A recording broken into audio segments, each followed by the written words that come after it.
Hi everybody, Daniel here. Today I'd like to show you this new material I've done recently in Substance Designer. It's a cliff. So this video will be structured in three parts. First, I'll show you the final result, then the general approach to this material with a short presentation of the different graphs and their interactions.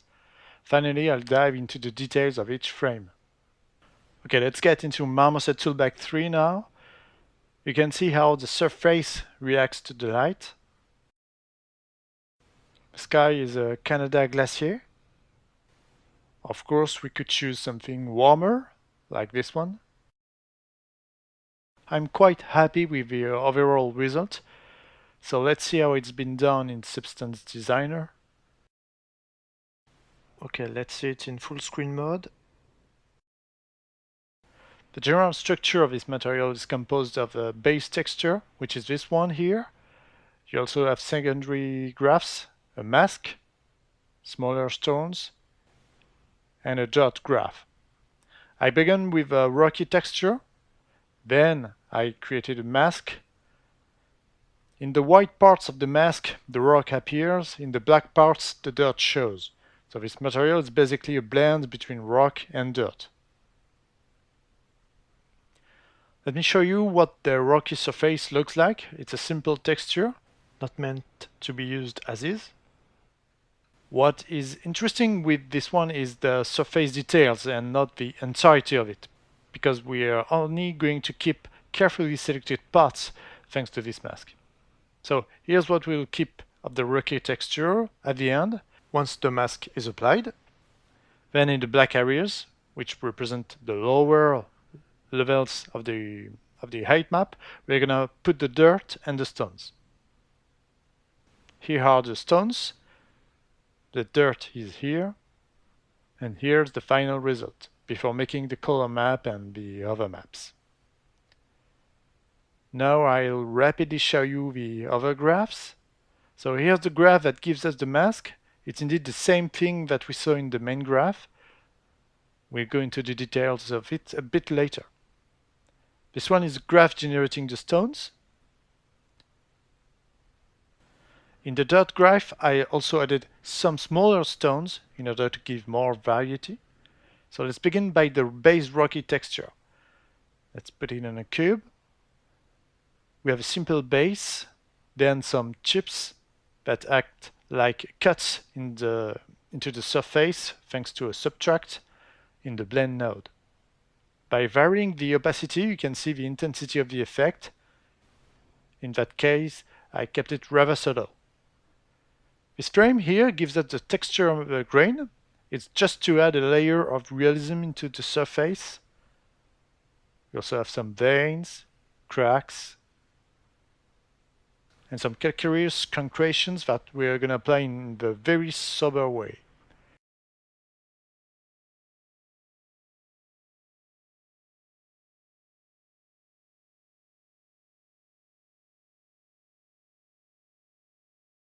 Okay, let's begin by the base texture details. First, I needed a simple square. I used a shape with a pyramid pattern. The core is intensified with a levels node. A gradient linear is added with a multiply blend node. Next, I send it through a splatter node. You can have a look on the settings. The slope blur grayscale here is aimed at breaking the edges of the splattered shapes. The Transform 2D node helped me to fine-tune the blending with this sequence here, which begins the same way with a pyramid shape, a splatter, a directional warp, based on these nodes. So now we can blend the two branches with a subtract. Then we continue with the same idea, a splattered pyramid shape. It's a bit messy. The edges are roughed up with a slope blur. The blur HQ here is not used, but it can be helpful sometimes to break a result that could be too sharp. Here, another splatter, best structured, way softer than the previous one. This one is added to the previous result with a max lighten. We can feel a slight rocky aspect now. The transform 2D gives a richer look. It's just a division by 2. You can see the difference with and without the division. I find it more interesting this way. You just have to try different options. There's no preconceived way of doing this. I like happy accidents. I like to, sometimes try to let Substance Designer give you unexpected results. They can be interesting. So this more structured and clean splatter goes here, and we subtract from it this thing here. So here we have our base, and it's just that, a base. It's only the beginning of our substance. Okay, next frame, the chips. The chips are here to nibble the rock a bit. Let me accentuate the effect. Okay, we can clearly see the small breaks in the rocks. That's quite important. They are done the following way. Still the same principle, our shape with a gradient, 2 splatters, deformed by the directional warps. Here's our good old friend, the slope blur grayscale, to deform the shapes here and here. They had a better organic feel, very important. Another one here. I compressed the whites with a levels node. Same thing here below. The transform node simply performs a 90 degrees rotation. The 2 splattered nodes are combined with a subtract. I pushed the whites once again, and here's the result. So here's how I made some chips to break up the rock a little bit. Of course, you can play with the levels node to make the chips more aggressive. You don't need much to have a big impact. Let's talk about the grain now. We can see how it affects the texture. It's a light effect, but easily perceptible. Let's go back to 0. You can see this way that the texture lacks definition. So the grain contributes to its complexity. I tend to prefer to have it. I like to add many details as long as they're not too costly in terms of nodes number and processing time. This grain was made the following way. I used Clouds 2 to act as the slope for black and white spots free with a low intensity and a max mode. Usually I use the min mode, but this time I found that the max mode gave a better look. You can see the difference. It seems that the min is digging some details, and the max acts more as a bump mode. At least in this particular case. I'm not sure what's the best way here. I may keep the min in the end.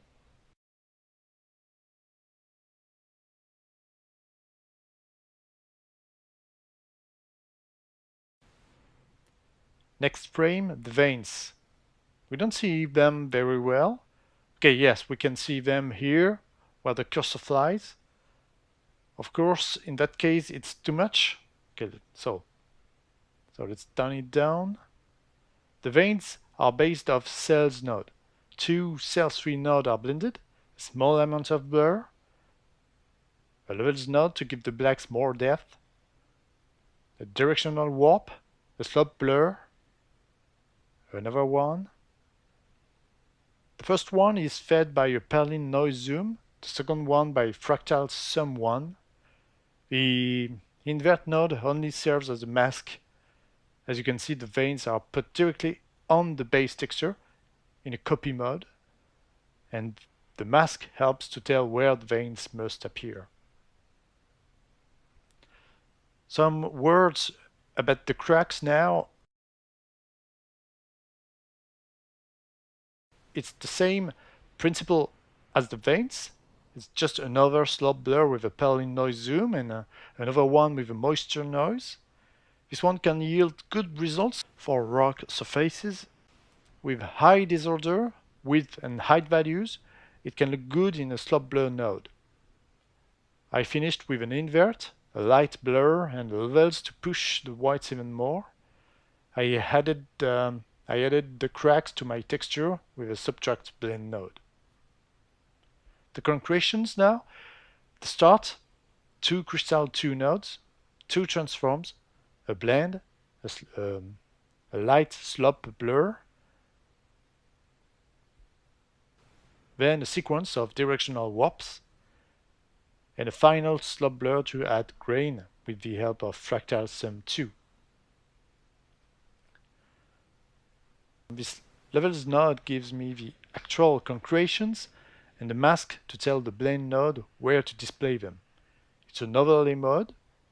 I'm not sure whether those concretions are useful or not, but it's a detail that was in the original reference picture that I had, so I wanted to keep it. If I cut them, we can clearly see that they're kind of missing. So we've just covered all the details as far as our base texture is concerned.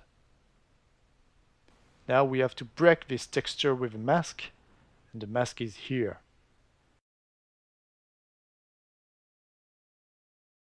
I used the multiply mode around 0.9.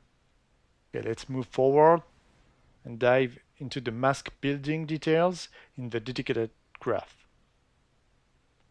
At first glance, it seems a bit complicated, but it's just shapes blended together and masks that hide some parts. The root of this graph is here. I used a tile random, still a pyramid shape. You can check the settings.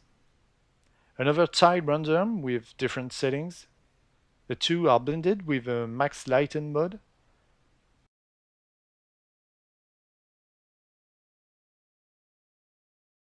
Here I added different shapes, larger ones, still based on simple shape nodes.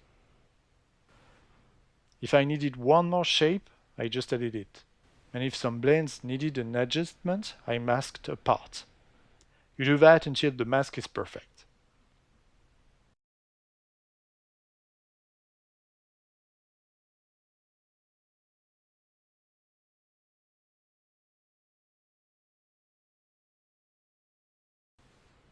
In the lower part here, I just made a mask which comes here to break the shapes a little more.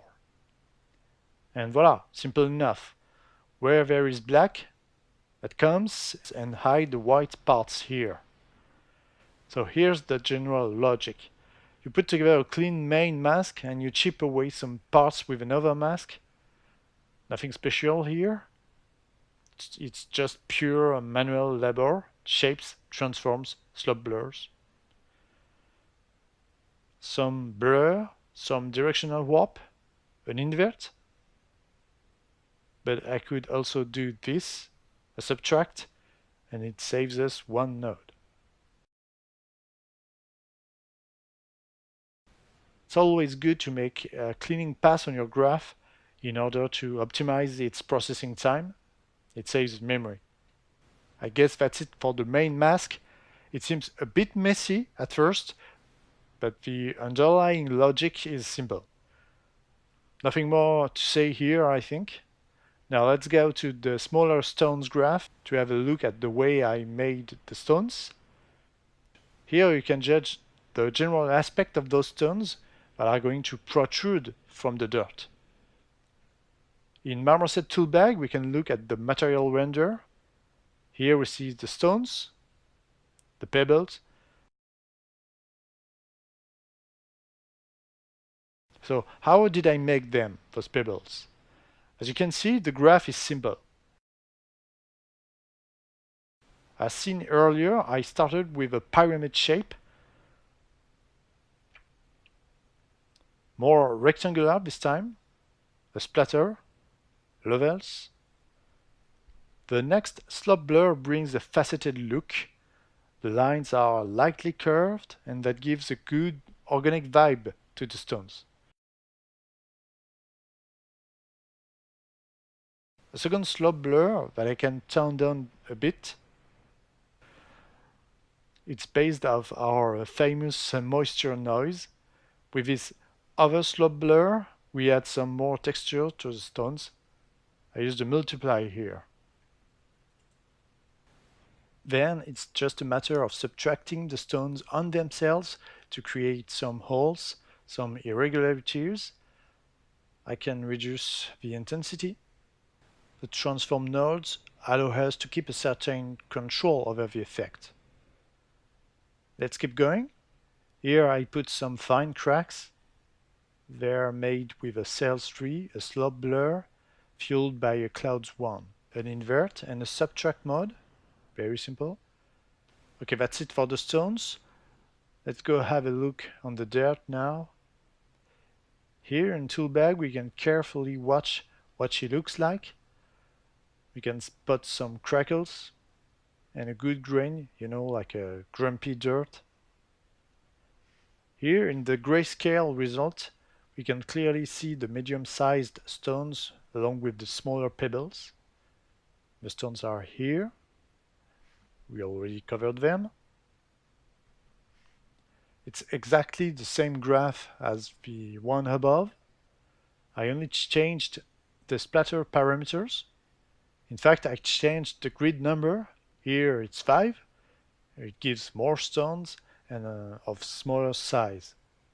If we compare with the other splatter for the bigger stones, the grid number was set to 4. So let's focus on the dirt now. I won't talk about the cracks again, so only the base dirt. The start, a directional warp that takes crystal 2. I just changed its orientation, and the warp makes it more wavy, or wavier. I blended it with a clouds 1 and a multiply mode. And already we have something interesting. We can imagine that these are dirt layers stacked one on top of the other. Here we have a texture. It's simply a clouds 1 that goes into the slope blur for a fractal sum 2.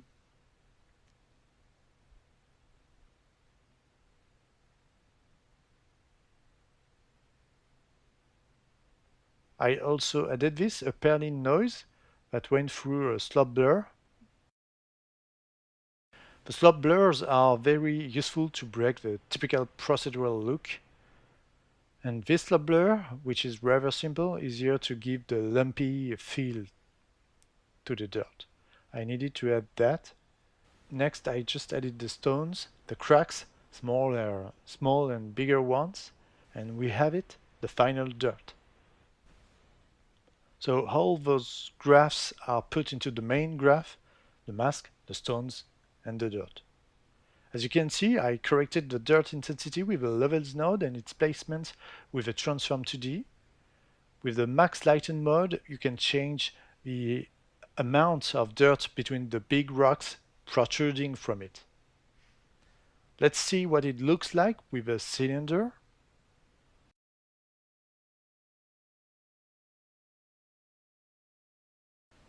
A quick word for the dirt. I added it to this blend here, and I used a mask in the opacity slot, which comes from the masked base rock. This way the dirt appears where it's white, so where it's white there is no rock. For example, this form here, we can recognize it well. It's here. I wanted dirt here, and that's the case. If I increase the max lighten value, we can see the dirt coming back.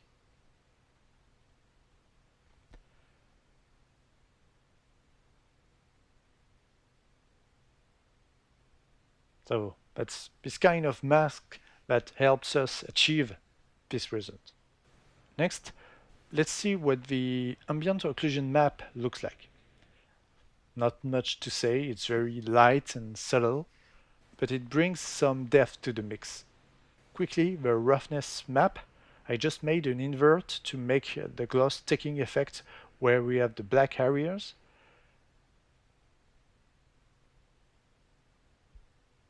It's where the height of the rocks are at their maximum. We can see the glossiness pretty well in Toolbag. Maybe it's because those stones are polished by the winds and the sea. The dirt should be rough. logic. And that's the case with this roughness map. The height map is simply the final texture in grayscale. I pushed the whites to really distinguish the rocks from the dirt. And then I applied a blur. If you don't apply a blur, the pebbles will spike sharply, and that's just not possible. I'm very careful with that in a height map. Of course, you could also leave the pebbles out of the height map. With Designer, we are free to do anything we want. That's the beauty of it. In Marmoset Toolbag, you choose displacements to put the height map in, and then it's just a matter of finding the right setting. The normal map is very simple. I really didn't do anything except setting the intensity value. Around 7 is good for rocks. I could have put the dirt in another normal node with a lesser intensity and then combined the two. You can totally do that. Let's talk about the colors very quickly. There's a gradient map for only the rocks. I put the dirt with the stones in another gradient. I blended both of the gradient maps. Here we have some ambient occlusion. It helps bringing some depth to the color map. The other ambient occlusion map in the graph is very subtle, so they are not in conflict. Here I chose colored moisture noise. It's good to have more color variety. Simple technique. Just have to play with the intensity. Here I just added a soft colored texture, lightly pink, blended with the previous with a soft light. It's easy to spend some time on the color map. It can help to do this in several passes. Here we have our curvature map fueled by the normal. It brings many little details. It's great to add complexity to the base color. The stone seems sharper, harder. The HSL node is here to desaturate the result a bit. It's a good way to apply a final correction. So we have our final color map. Of course, the light in the real-time render engine plays a huge part in the way we perceive the colors. The HDRI picture is very important. It has a big impact on the ambience of your texture and scene. So that's it for this presentation. I'm happy to share this new material with you. This video is also published in a French edition. Thank you all for your comments. It's always useful to me. I'll see you soon for another material. Here's a quick preview. So what you're seeing here is actually from a YouTube tutorial. I'm currently studying how to do hard surface in Substance Designer. So it's very different from what I've done in the past, and I'll show you the result of my research. Thanks again, and bye-bye.